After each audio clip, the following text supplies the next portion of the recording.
Hello, नमस्कार दोस्तों।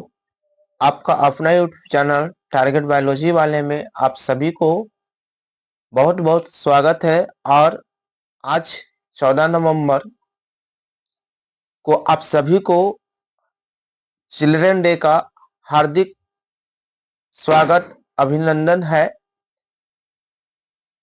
तो इस चैनल पे आप लोग को पता होना चाहिए कि इस चैनल पे हम लोग जितने भी अभी जो क्लास चल रहा है, क्लास 12 का बायोलॉजी ऑब्जेक्टिव के साथ साथ सब्जेक्टिव की क्लास चल रहा है। और इसमें हम लोग को पीडीएफ भी प्रोवाइड करवाया जा रहा है ताकि आपका बेहतर रिजल्ट हो सके और ऑब्जेक्टिव के साथ साथ आपका सब्जेक्टिव की अच्छे तैयारी हो सके। तो है ना, मुझे पूरा विश्वास है कि आप लोग इस चैनल पे बने हुए हैं। अगर आप इस चैनल पे नए हो तो प्लीज इस चैनल को सब्सक्राइब कर लीजिए और अपने दोस्तों के साथ लिंक को क्या करें, शेयर करें, ताकि आपका भी इस चैनल के माध्यम से आपका ऑब्जेक्टिव का बेहतर तैयारी हो सके।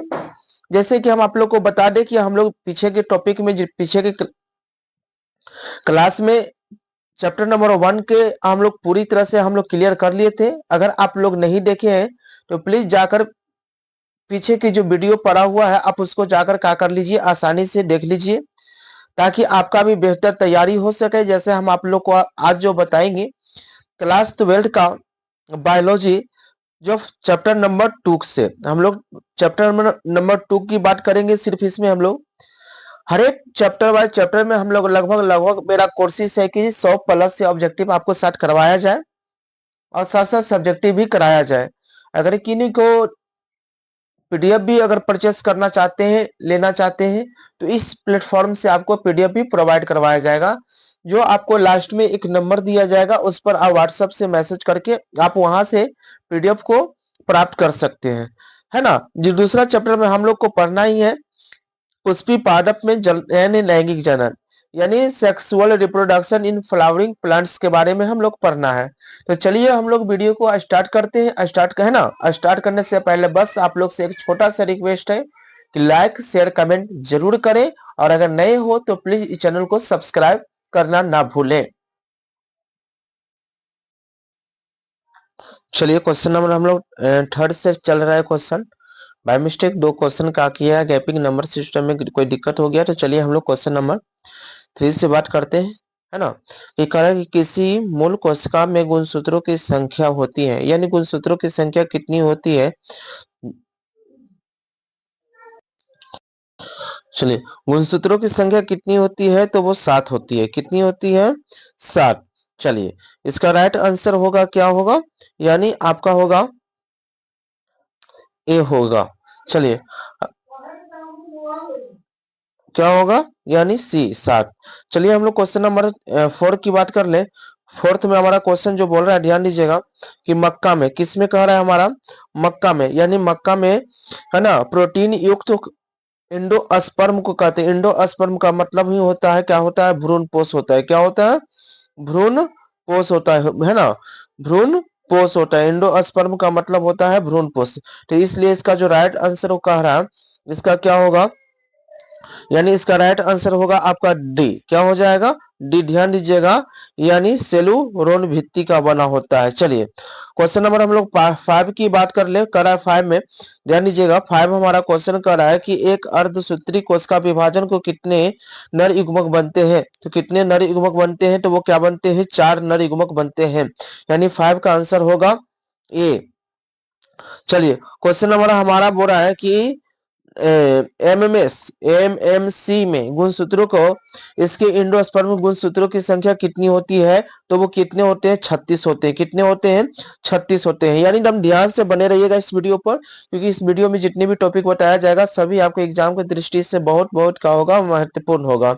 चलिए उसके बाद हम लोग क्वेश्चन नंबर 7 की बात कर ले। क्वेश्चन नंबर हमारा 7 का रहा है कि आधुनिक भ्रूण विज्ञान के जनक किन्हें कहा जाता है, तो क्या किन्हें कहा जाता है, तो वानवीर को भी कहा जाता है भ्रूण विज्ञान के जनक। आधुनिक, है ना, कुंतियाना, यानी जिसको बोलते हैं नीला कुरेंजी, यानी 12 वर्ष में एक बार पुष्प से गुजरता है। तो विगत 2000 ईस्वी के दिसंबर अक्टूबर में पुष्प लगा था। तो यह किस पहाड़ी क्षेत्र में पाया जाता है? तो ये जो किस पहाड़ी क्षेत्रों की बात बोल रहा है, तो ये जो होता है केरल में पाया जाता है। कहाँ में पाया जाता है? केरल एवं कर्नाटक में पाए जाते हैं। ये बहुत बहुत इंपॉर्टेंट क्वेश्चन है, ध्यान दीजिएगा। ये क्वेश्चन पूछा जा सकता है आपसे एग्जाम में।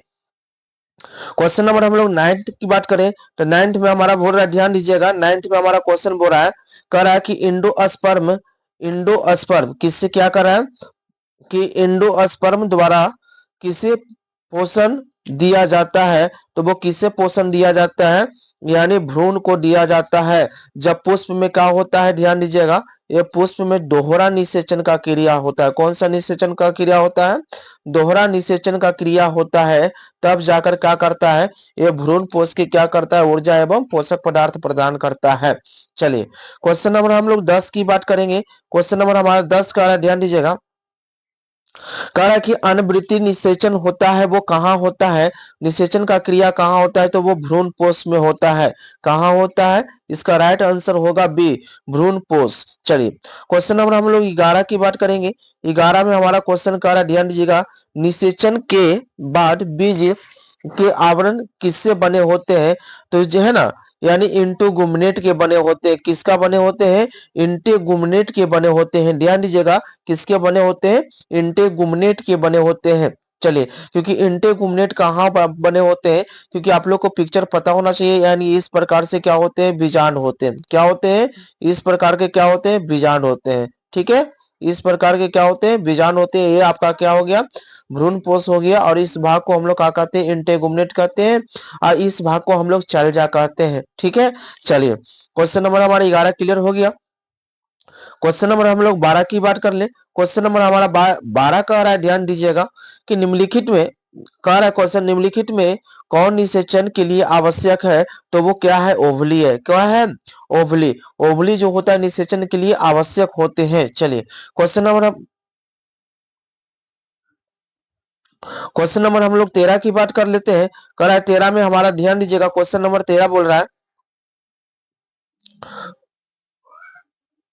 क्वेश्चन नंबर 13 कर रहा है कि इम्ब्रोसिक प्रवेश करते समय परिनालिका में होता है, तो वो क्या होता है? वो दो केंद्रक होते हैं।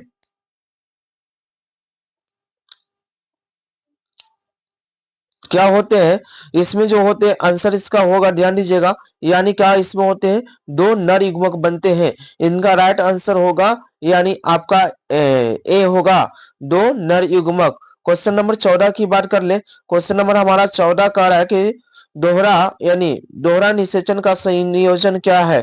यानी दोहरा आपका लिखा है, ध्यान दीजिएगा, थोड़ा सा बाय मिस्टेक, ये क्या है आपका लिखा हुआ है, दोहरा।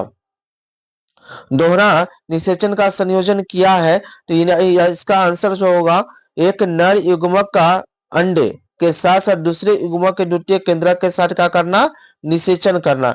यानी इसका जो राइट आंसर होगा डी। चलिए क्वेश्चन नंबर हमारा 15 बोल रहा है, ध्यान दीजिएगा, क्वेश्चन नंबर हमारा 15 बोल रहा है कि, है ना, देखिएगा, यही पे भी बोल, यहाँ पर भी क्वेश्चन थोड़ा सा मिस्टेक हो रहा है, दोहरा निषेचन की जगह पर दोहरा निषेचन किससे, है ना, यानी किसकी विशेषताएं होते हैं? तो वो किसकी विशेषताएं होते हैं, दो, है ना, तो ये द्विबीजपत्री एवं एक बीजपत्री के क्या होते हैं, ये क्रियाएं होते हैं। क्वेश्चन नंबर हम लोग 16 की बात कर ले। क्वेश्चन नंबर हमारा 16 करा है कि त्रिसंलयन क्या है? यानी त्रिसंलयन क्या होते हैं? त्रिसंलयन में होते हैं कि एक नर युग्मक के दो ध्रुव केंद्रक के साथ क्या करते हैं, एब्रोनिस के साथ क्या करता है, संचयन करता है। इसलिए इसका जो राइट आंसर होगा, क्या होगा, ए होगा। क्या होगा, ए। चलिए क्वेश्चन नंबर हम लोग आगे की बात कर ले। क्वेश्चन नंबर हमारा 17 में बोल रहा है, ध्यान दीजिएगा, कि एक अलैंगिक जनन के उत्पाद कहा जाता है, क्योंकि ए क्या होते हैं, हमेशा ध्यान दीजिए, युग्मक का संयोजन को निर्मित करता है। क्या करता है, निर्मित करता है। 17 का आंसर होगा ए। क्वेश्चन नंबर हम लोग 18 की बात कर ले। क्वेश्चन नंबर 18 में हमारा बोल रहा है, ध्यान दीजिएगा, आवृत्तजीवी में भ्रूण पोष होते हैं, यानी कैसे होते हैं, वो हमेशा क्या होते हैं। क्वेश्चन नंबर 18 में हम लोग तो ऐसे तो देख लिए थे हम लोग ना, कि आवृत्तजीवी भ्रूण पोष होते हैं, वो हमेशा कैसा होते हैं, त्रिगुणित होते हैं। कैसा होते हैं, त्रिगुणित होते हैं। चलिए क्वेश्चन नंबर 19 की बात कर ले हम लोग। क्वेश्चन नंबर 19 में बढ़ा है कि पौधे में लैंगिक प्रजनन की सर्वप्रथम किसने दर्शाया था, वो कौन सा दर्शाए थे, यानी कोलंबियंस दर्शाए थे। इनका राइट आंसर होगा बी, यानी क्या होगा बी। चलिए क्वेश्चन नंबर हमारा 20 का है, ध्यान दीजिएगा कि पुष्पी पौधे में एक लिंगी नर पुष्प को क्या कहते हैं, तो इससे क्या कहते हैं, स्टिमुलेट कहते हैं। क्या कहते हैं इसे हम लोग, स्टिमेंट कहते हैं। चलिए क्वेश्चन नंबर हमारा 21 की बात कर ले, करा कि स्टिमेन में फिल्टर फिल्टर भाग होते हैं, और वो क्या होते हैं, वो हमेशा जो होता है, और जो फिल्टर जो होता है यानी तंतु, क्या होता है, यानी तंतु। ये तंतु किससे जुड़े होते हैं, तो ये तंतु जो होते हैं वो परागकोश से जुड़े होते हैं। किससे जुड़े होते हैं, परागकोश से। 21 का आंसर होगा ए। चलिए क्वेश्चन नंबर हम लोग 22 की बात कर ले। क्वेश्चन नंबर 22 में कहा है कि पुष्प अंग किसके निरूपित भाग है, तो वो किसका भाग होता है, वो पत्तियां का भाग है। किसका भाग है, पत्तियां का। 22 का होगा आपका ए। क्वेश्चन नंबर हम लोग बात करते हैं, कह रहा है कि एफेमिक सेक्स है ना, से तात्पर्य क्या है, तो क्या है, किससे तात्पर्य जो होता है, ये नर नर और मादा को क्या करता है, संयोजन की क्रिया करता है। नर और मादा को क्या करता है, संयोजन की क्रिया करता है। क्वेश्चन नंबर हम लोग आगे की बात कर ले कि हवा के द्वारा, है ना, हवा के द्वारा प्रगति होने वाले फूल हमेशा कैसा होता है, तो वायु प्रगति होते हैं। क्या होते हैं, वायु प्रगति पुष्प होते हैं। चलिए क्वेश्चन नंबर हम लोग 25 की बात कर ले। क्वेश्चन नंबर हमारा 25 का है कि उन्मिल पुष्प निश्चित रूप से कैसे होते हैं, तो वो हमेशा स्वपरागित होता है। क्या होता है, स्वपरागित होता है। कैसे पुष्प होते हैं, स्वपरागित होते हैं। चलिए क्वेश्चन नंबर हम लोग 26 की बात कर ले। क्वेश्चन नंबर 26 का है, ध्यान दीजिएगा, एंटीमोफिली पुष्प में परागण के माध्यम से क्या होता है, तो वो किसके द्वारा करता है, वो कीट के द्वारा। कैसा करता है, वो कीट के द्वारा करता है। चलिए क्वेश्चन नंबर हम लोग 27 की बात कर ले। क्वेश्चन नंबर 27 में हमारा बोल रहा है कि नारियल के है ना तरल एवं गुद्देदार भाग होते हैं, वो क्या कहलाता है, वो भ्रूण पोष कहलाता है। वो क्या कहलाता है, भ्रूण पोष कहलाता है। चलिए क्वेश्चन नंबर हम लोग 28 की बात कर ले। क्वेश्चन नंबर 28 में बड़ा है कि मनुष्य में प्राथमिक गुणसूत्रों की संख्या जो होता है, ऑटोसोम की संख्या कितनी होती है, तो ध्यान दीजिएगा 44 होते हैं। क्या होते हैं, 44 होते हैं। क्योंकि आप लोग को पता होना चाहिए कि मानव में मान के चलो कि 22 गुण जो होते हैं इसको दो भागों में बांटा, मानव को दो भागों में बांटा गया है। मानव को दो भागों में बांटा गया है, नर और मादा। नर और मादा, ध्यान दीजिएगा, नर और मादा। तो नर में जो होते हैं वो 44 प्लस एक्स वाई होते हैं, और मादा में जो होते हैं वो 44 प्लस क्या होते हैं, ध्यान दीजिएगा, 44 प्लस क्या होते हैं, एक्स होते हैं। और यही जो 44 जो होता है वो क्या कहलाता है, ऑटोसोम कहलाता है। चलिए क्वेश्चन नंबर हम लोग, इसलिए इसका राइट आंसर होगा क्या होगा, यानी 44 का होगा ए। चलिए क्वेश्चन नंबर हम लोग 29 की बात कर ले। क्वेश्चन नंबर 29 हमारा बोल रहा है कि पुष्पी पौधे में भ्रूण पोष के गुणसूत्र कैसे कितने होते हैं, तो वो क्या होते हैं, वो द्विगुणित होते हैं। कैसे होते हैं, क्या होते हैं, द्विगुणित होते हैं। क्या होते हैं, द्विगुणित होते हैं। इसलिए इनका राइट आंसर होगा क्या होगा, द्विगुणित। चलिए युग्मक बनने की प्रक्रिया को हम लोग क्या कहते हैं, युग्मक बनने की प्रक्रिया को हम लोग क्या कहते हैं, युग्मक जनन कहते हैं। क्या कहते हैं इसे, युग्मक जनन कहते हैं। इसे हम लोग क्या कहते हैं, युग्मक जनन कहते हैं, है ना। चलिए उसके बाद क्वेश्चन हमारा बोल रहा है कि हाइड्रिला में रंध्र कहाँ पाया जाता है, तो हाइड्रिला में जो रंध्र जो होते हैं वो कहाँ पाए जाते हैं। क्या है, हाइड्रिला में रंध्र कहाँ पाए जाते हैं, तो यहाँ पर राइट आंसर पत्तियां में भी नहीं होते हैं, है ना, तने में भी नहीं होते हैं। ध्यान दीजिएगा, ये दोनों तो होगा नहीं, क्योंकि पत्तियां यानी हाइड्रिला एक प्रकार के क्या है, जलीय पौधा है। कौन सी पौधे है, जलीय पौधे हैं, इसलिए इसमें पत्तियां, तना, भाग ये नहीं होते हैं। ठीक है, तो इसका आंसर होगा कोई नहीं, इसका आंसर होगा इनमें से कोई नहीं। चलिए क्वेश्चन नंबर हम लोग 32 की बात कर ले। कह रहा है कि पराग कण का बाह्यचोल बना होता है, वो बाह्यचोल जो होता है वो किसका बना होता है, तो ध्यान दीजिएगा, तो बाह्यचोल जो होता है उसका जो बना होता है, किसका बना होता है, यानी अस्प्रोलेनिन का बना होता है। क्या बना होता है, अस्प्रोलेनिन का। तो इस प्रकार से रहा, टोटल टोटल जो हो गया वो कितने क्वेश्चन हम लोग डील किए, 30 क्वेश्चन का किए हम लोग आउट किए, ठीक है। तो इसी तरह से प्रति जो है हर एक चैप्टर, यानी अभी चैप्टर नंबर 2 चलेगा और इसमें हम लोग लगभग 3 से 4 वीडियो आपके पास लाएंगे, 3 से 4 वीडियो आपके पास लाएंगे, जिसमें लगभग लगभग आपको क्या हो जाएगा, 100 क्वेश्चन प्लस हो जाएगा आपका, ठीक है। और हर एक वीडियो का, हर एक चैप्टर का मात्र 30 क्वेश्चन ही रहेगा। ऑब्जेक्टिव में आपका 30 क्वेश्चन रहेगा, जो एग्जाम की दृष्टि से बहुत बहुत का होने वाला है, वीवीआई होने वाला है। अगर कोई भी स्टूडेंट अगर इस पीडीएफ को भी लेना चाहते हैं तो यहाँ से आपको क्या हो जाएगा, पीडीएफ भी प्रोवाइड हो जाएगा। आप स्क्रीन पर दिए गए जो व्हाट्सएप नंबर होगा उस पर सिर्फ आप क्या कर सकते हैं, मैसेज कर सकते हैं।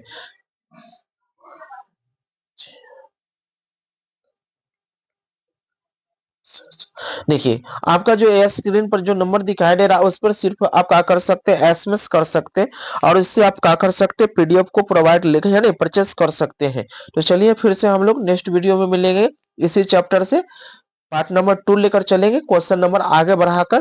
तो आपको नेक्स्ट वीडियो में मिलेंगे। जब तक हमारे तरफ से सभी स्टूडेंट, सभी भाई को जय हिंद, जय भारत।